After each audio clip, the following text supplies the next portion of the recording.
कभी कभी सबसे गहरे सबक उन जगहों से मिलते हैं जहां हम उन्हें खोजने की उम्मीद भी नहीं करते। सोचिए, एक तरफ है ऑटोमोटिव इंजीनियरिंग का एक बेहद जटिल पुर्जा डिफरेंशियल, और दूसरी तरफ है सामाजिक नेतृत्व तैयार करने का एक मॉडल शिवगंगा। आज हम इन दोनों मतलब बिल्कुल अलग दुनियाओं को जोड़ने वाले हैं। हमारी आज की ये गहरी पड़ताल नितिन धाकड़, जो आईआईटी रुड़की के एक प्रोफेसर हैं, और महेश शर्मा, जो शिवगंगा गुरुकुल से हैं, उनके बीच हुई बातचीत पर आधारित एक दस्तावेज पर है। और हमारा मिशन ये समझना है कि कैसे एक फैक्ट्री की निर्माण प्रक्रिया एक मजबूत और संतुलित सामाजिक आंदोलन बनाने के लिए एक शक्तिशाली रूपक बन सकती है। तो चलिए इस विचार की गहराई में उतरते हैं। और यहाँ ये समझना बहुत जरूरी है कि ये सिर्फ एक रूपक नहीं है, ये एक व्यवस्थित ढांचा है, एक पूरा संगठनात्मक मॉडल। ये हमें सिखाता है कि मानवीय ऊर्जा जो अक्सर बिखरी रहती है, उसे कैसे सही दिशा दी जा सकती है, कैसे उसे गढ़ा जा सकता है। ठीक है, तो इस मॉडल के हिसाब से किसी भी मजबूत संगठन की शुरुआत कहाँ से होती है? मुझे लगता है किसी भी फैक्ट्री की तरह कच्चे माल से। पर इंसानों के मामले में कच्चा माल चुनने का क्या मतलब है? बिल्कुल, बातचीत का ये दस्तावेज इसी बिंदु पर बहुत जोर देता है। जैसे एक मजबूत डिफरेंशियल बनाने के लिए कोई भी लोहा नहीं चलता, एक खास अलॉय स्टील चुना जाता है। हाँ, एक स्पेसिफिक कॉम्बिनेशन चाहिए होता है। बिल्कुल, जिसमें कार्बन, निकल, क्रोमियम का सही संतुलन हो। वैसे ही शिवगंगा में भी ये माना जाता है कि हर व्यक्ति एक कार्यकर्ता बनने के लिए उपयुक्त नहीं होता।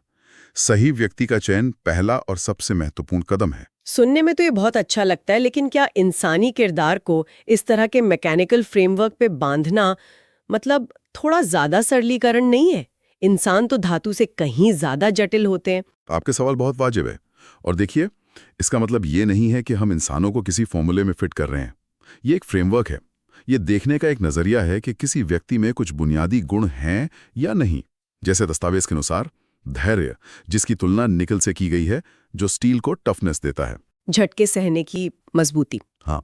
दूसरा है विचार की स्पष्टता, जिसे कार्बन से जोड़ा गया है, जो हार्डनेस यानी कठोरता की क्षमता देता है। तीसरा है सेवा भाव, जिसकी तुलना क्रोमियम से है, जो स्टील को जंग लगने से बचाता है।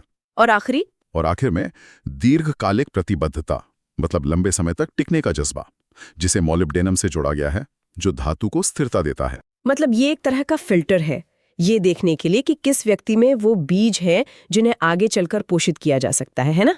बिल्कुल बिल्कुल, आपने सही पकड़ा। ये किसी को खारिज करने के लिए नहीं, बल्कि सही क्षमता को पहचानने के लिए है। अगर आपके कच्चे माल में ही ये गुण नहीं है, तो आगे की पूरी प्रक्रिया की नींव कमजोर पड़ जाएगी। तो अगर हमें सही अलॉय स्टील वाला व्यक्ति मिल भी गया, तो वो अभी भी एक रॉ पीस जैसा है। उसे आकार कैसे दिया जाता है? बातचीत में फोर्जिंग यानी तपाने की बात कही गई है। हाँ, और फोर्जिंग के प्रक्रिया को यहाँ तपस्या से जोड़ा गया है। ये बहुत गहरा कनेक्शन है। जैसे स्टील को 1100 डिग्री सेल्सियस के बेहद ऊंचे तापमान पर तपाया जाता है। 1100 डिग्री, ये तो बहुत ज्यादा है। हाँ, बहुत ज्यादा। और फिर भारी प्रेस से दबाया जाता है ताकि उसकी अंदरूनी बनावट मजबूत हो जाए। ठीक वैसे ही एक कार्यकर्ता को भी तपना पड़ता है। लेकिन ये तपाने वाली बात आज के दौर में थोड़ी ज्यादा कठोर नहीं लगती? क्या हम किसी को जानबूझकर मुश्किलों में डाल रहे हैं? इसमें और शोषण में क्या फर्क है? देखिए, यहां तपाना किसी को प्रताड़ित करना नहीं है। इसका मतलब है गांवों में घूमना, श्रमदान करना, विपरीत परिस्थितियों का सामना करना, और यहां तक कि आलोचना और असफलता को सहना। ये सब वो तप है जो व्यक्ति को अंदर से मजबूत बनाता है। यह दस्तावेज साफ कहता है कि बिना तपे व्यक्ति भीतर से खोखला रहता है। अच्छा, उसे जब मंच मिलता है तो वो अच्छा बोलता है, लेकिन जैसे ही उस पर कोई दबाव आता है, कोई संकट आता है, वो टूट जाता है। तो ये शोषण नहीं, बल्कि वास्तविकता का सामना करने की तैयारी है। मतलब एक तरह का रियलिटी चेक है। लेकिन सिर्फ शारीरिक या मानसिक मजबूती से तो काम नहीं चलता होगा, समझ भी उतनी जरूरी है। स्रोत में एक और प्रक्रिया का जिक्र है, मशीनिंग। सही पकड़ा आपने। हाँ। मशीनिंग को यहाँ बौद्धिक परिशोधन कहा गया है। देखिए, फोर्जिंग के बाद भी पुर्जा पूरी तरह तैयार नहीं होता, वो खुरदुरा और बिडौल होता है। ठीक है। उसे मशीन पर घुमाकर सही आकार दिया जाता है, उसे संतुलित किया जाता है। ठीक इसी तरह एक कार्यकर्ता के लिए अध्ययन वर्ग, विचार चर्चा, लक्ष्य की स्पष्टता, ये सब जरूरी है। यह प्रक्रिया उसके विचारों को पैना करती है और एक मानसिक संतुलन बनाती है। अच्छा, तो फोल्जिंग से हिम्मत। और मशीनिंग से समझ पैदा होती है। इसके बाद हम गियर के दांते बनाने की प्रक्रिया पर आते हैं।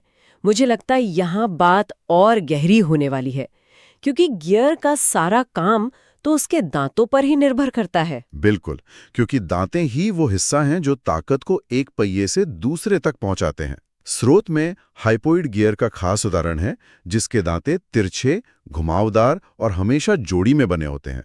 अगर दांतों की प्रोफाइल थोड़ी भी गलत हो तो पूरी प्रणाली में शोर होने लगता है। मतलब वो ठीक से काम नहीं करती। हाँ, और इसकी तुलना की गई है भूमिका निर्धारण से। मतलब संगठन में हर व्यक्ति की एक खास भूमिका होती है। ये बात मुझे सिर्फ सामाजिक संगठनों की नहीं, बल्कि एक अच्छी टीम बनाने के किसी भी प्रयास की याद दिलाती है। हाँ, और ये दस्तावेज कहता है कि शिवगंगा में हर कार्यकर्ता की भूमिका अलग है। कोई ग्राम समन्वयक है, कोई आयाम प्रभारी। सब समान नहीं है, लेकिन सब आवश्यक हैं। अगर भूमिकाएं सही ढंग से तय ना हो तो संगठन में भी वैसा ही शोर, टकराव और ऊर्जा का नुकसान होता है जैसा खराब गियर वाली मशीन में। भूमिका तो तय हो गई, लेकिन उस व्यक्ति के मूल चरित्र का क्या? कई बार लोग अपनी भूमिका में तो अच्छे होते हैं, पर उनका स्वभाव संगठन को नुकसान पहुंचाता है। स्रोत में एक बहुत ही महत्वपूर्ण प्रक्रिया का जिक्र है, हीट ट्रीटमेंट। हीट ट्रीटमेंट, इससे यहाँ चरित्र निर्माण की प्रक्रिया बताया गया है। ये सबसे नाजुक और वैज्ञानिक प्रक्रिया है। इसमें 3 चरण होते हैं: कार्बोराइजिंग, क्विंचिंग और टेम्परिंग। मैं बहुत तकनीकी डिटेल्स में नहीं जाऊंगी, लेकिन इसका नतीजा ये होता है कि गियर बाहर से बेहद कठोर और अंदर से लचीला बनता है। बाहर से कठोर और अंदर से लचीला, ये बात तो बहुत सुनी है, लेकिन असल जिंदगी में इसका क्या मतलब है? कोई उदाहरण दे सकते हैं कि ऐसा लीडर किसी संकट में कैसा व्यवहार करेगा? जरूर। ऐसा कार्यकर्ता, जिसे स्रोत में टेम्पर्ड लीडर कहा गया है, अपने सिद्धांतों पर अडिग रहता है, यानी बाहर से कठोर। मान लीजिए उस पर कोई झूठा आरोप लगता है, वो घबराएगा नहीं, अपने सिद्धांतों से समझौता नहीं करेगा। ये उसकी बाहरी कठोरता है। हाँ, लेकिन वो व्यवहार में विनम्र होता है, यानी अंदर से लचीला। वो अपने आलोचकों से भी संवाद करेगा, उनकी बात सुनेगा। वो मुश्किलों और झटकों में स्थिर रहता है और आलोचना में भी शांत। यह संतुलन ही असली चरित्र की पहचान है, जो सिर्फ हीट ट्रीटमेंट से ही आता है। ये प्रक्रिया वाकई बहुत गहरी है। हम कच्चे माल से शुरू हुए और अब एक टेम्पर्ड लीडर तक पहुंच गए हैं। लेकिन क्या निर्माण प्रक्रिया यहाँ खत्म हो जाती है? नहीं, अभी 2 बहुत जरूरी चरण बाकी हैं, फिनिशिंग और निरीक्षण। डायमंड फिनिशिंग को सूक्ष्म आत्मसंशोधन से जोड़ा गया है, मतलब अपनी छोटी छोटी गलतियों को लगातार सुधारते रहना। दस्तावेज में एक बहुत शक्तिशाली बात कही गई है। अगर गियर में 0.02 मिलीमीटर की भी खराबी रह जाए तो वो पूरे सिस्टम में कंपन पैदा करती है। ठीक उसी तरह अगर कार्यकर्ता में 0.02% अहंकार भी रह जाए तो वो पूरे संगठन में कंपन पैदा करता है। ये 0.02% अहंकार वाली बात, ये तो बहुत चुभने वाली है, क्योंकि इतनी छोटी सी चीज को पकड़ना लगभग नामुमकिन लगता है। ये कैसे होता है? ये होता है आत्ममंथन से, नियमित समीक्षा बैठकों से और अपनी गलतियों को सबके सामने स्वीकार करने की हिम्मत से। ये एक संस्कृति बनानी पड़ती है। और अंत में आता है निरीक्षण, यानी निरंतर मूल्यांकन।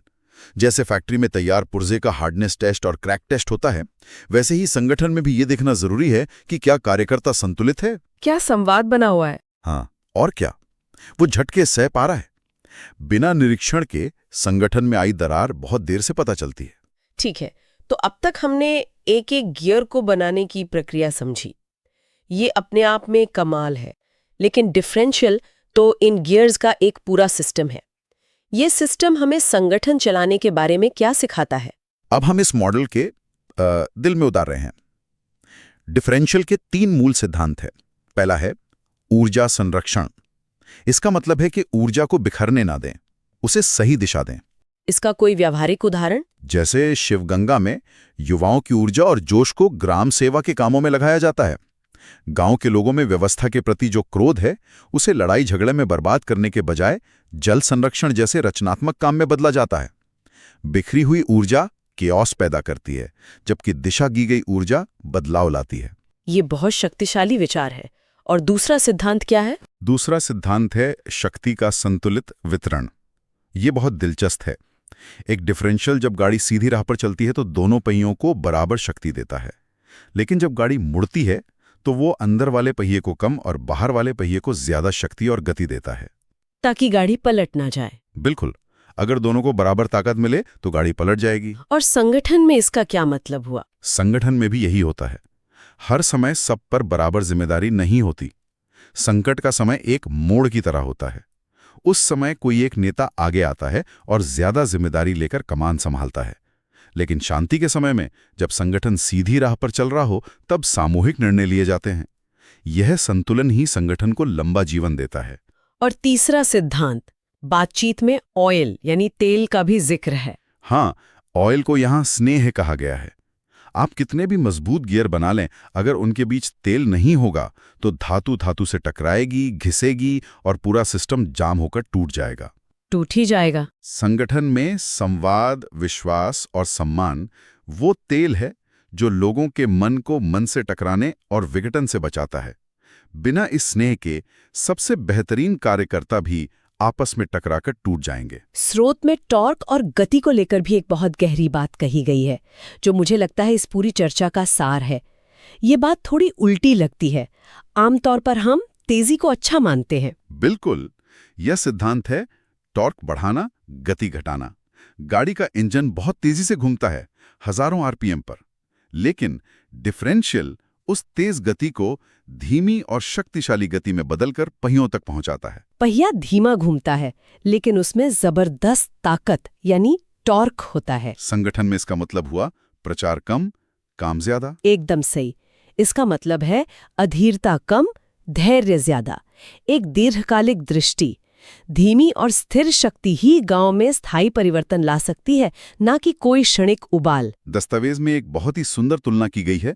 दौड़ते पानी को चलना सिखाना, चलते पानी को रुकना सिखाना और रुके पानी को जमीन में उतरना सिखाना। और डिफरेंशियल का सिद्धांत भी यही कहता है, तेज ऊर्जा को धीमा करो, उसे शक्ति यानी टॉर्क में बदलो, संतुलित तरीके से बांटो, झटके सहना सीखो और निरंतर चलते रहो। ये इस पूरे मॉडल का सार है।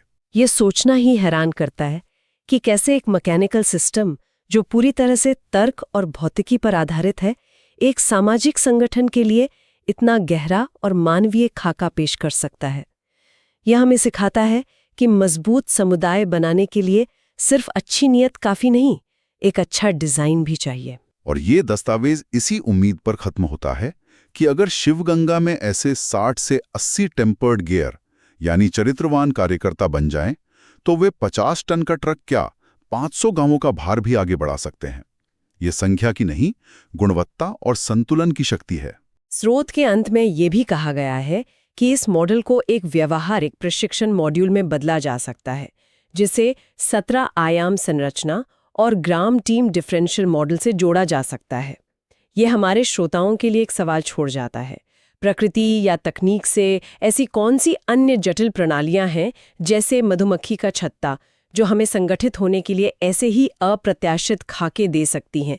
और असल में जमीन पर एक ग्राम टीम डिफरेंशियल मॉडल को लागू करने में सबसे बड़ी चुनौती क्या होगी?